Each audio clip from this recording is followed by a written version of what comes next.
Government versus governor ಈಗ ಜೋರಾಗಿ ನಡೆಯುವಂತಹ ಸಾಧ್ಯತೆಗಳು ತಳ್ಳಿ ಹಾಕುವ ಹಾಗೆ ಇಲ್ಲ. ಯಾಕೆ ಅಂತಂದ್ರೆ ಜಂಟಿ ಅಧಿವೇಶನದ ಭಾಷಣವನ್ನ ಓದದೆ ರಾಜ್ಯಪಾಲರು ನಿರ್ಗಮಿಸಿದ್ರು. ರಾಜ್ಯಪಾಲರ ನಡೆಗೆ ಬಿಜೆಪಿ ಸಮರ್ಥನೆಯನ್ನ ಮಾಡ್ಕೊಳ್ತಾ ಇದೆ. ಮಾಡ್ಕೊಳ್ಳೇಬೇಕು. ರಾಜ್ಯಪಾಲರು ಮಾಡಿದ್ದು ಸರಿ ಇದೆ ಅಂತ ಹೇಳ್ತಾ ಇದ್ದಾರೆ ಅವರು. ನಾಳೆ ನಿಮಗೂ ಬರುತ್ತೆ ಇದೇ ಪರಿಸ್ಥಿತಿ. ರಾಜ್ಯಪಾಲರ ಮೇಲೆ ಸರ್ಕಾರ ಹೇರುವಂತಿಲ್ಲ ಯಾವುದೇ ಒತ್ತಡಗಳನ್ನ. ಜಂಟಿ ಅಧಿವೇಶನದ ಭಾಷಣ ಓದದೆ ರಾಜ್ಯಪಾಲರು ನಿರ್ಗಮಿಸಿದ್ದಾರೆ. ಅಲ್ಲ, ರಾಜ್ಯಪಾಲರು ಏನು ಸರ್ಕಾರ ಇವತ್ತು ಆಹ್ವಾನಿಸಿತ್ತು, ಭಾಷಣ ಕರೆದು ಭಾಷಣವನ್ನು ಓದಿದ್ದಾರೆ, ಮಂಡನೆ ಮಾಡಿದ್ದಾರೆ. ಅದರಲ್ಲೇನು ತಪ್ಪಿದೆ?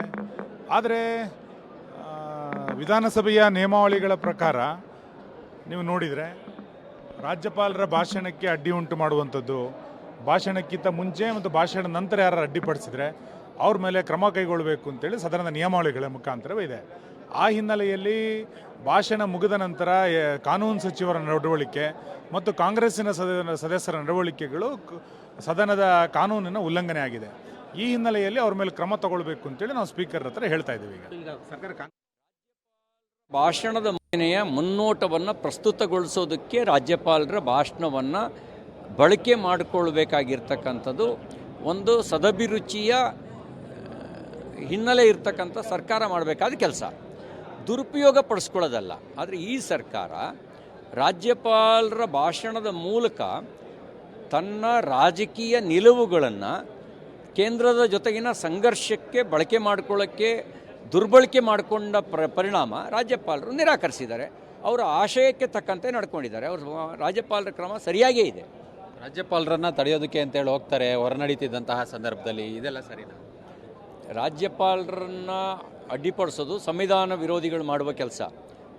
ಇವತ್ತು ರಾಜ್ಯದ ಕೆಲವು ವಿಧಾನಮಂಡಲದ ಸದಸ್ಯರು ಮಾಡಿದ್ದು ಕೂಡ ಸಂವಿಧಾನ ಬಾಹಿರವಾಗಿರೋ ಕೃತ್ಯವನ್ನೇ ಮಾಡಿದ್ದಾರೆ. ಇದೀಗ ಕಾಂಗ್ರೆಸ್ ಸದಸ್ಯರು ದೊಡ್ಡ ಮಟ್ಟದಲ್ಲಿ ಹೋರಾಟವನ್ನು ನಡೆಸ್ತಿದ್ದಾರೆ. ರಾಜ್ಯಪಾಲರ ಭಾಷಣವನ್ನು ಮಾಡದೆ ತೆರಳಿರುವಂತಹದ್ದು ಎಲ್ಲ ಒಂದು ಕಡೆ ಕೇಂದ್ರ ಸರ್ಕಾರದ ಕೈಗೊಂಬೆಯಾಗಿ ರಾಜ್ಯಪಾಲರು ವರ್ತಿಸ್ತಿದ್ದಾರೆ ಅಂತೇಳಿ.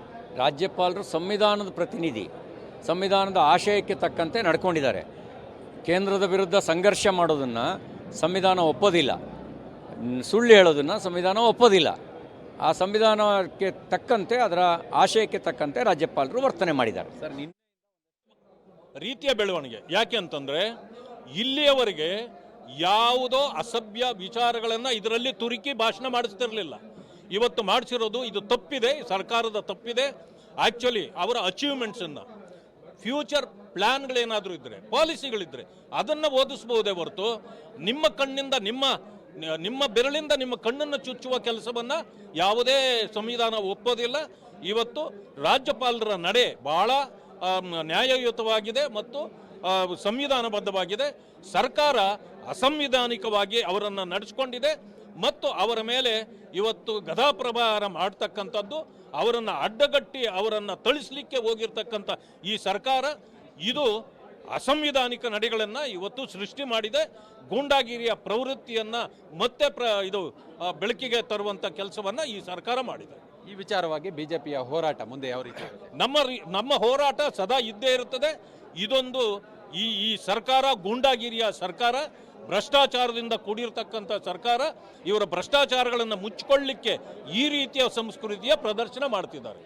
ಇದಿಷ್ಟು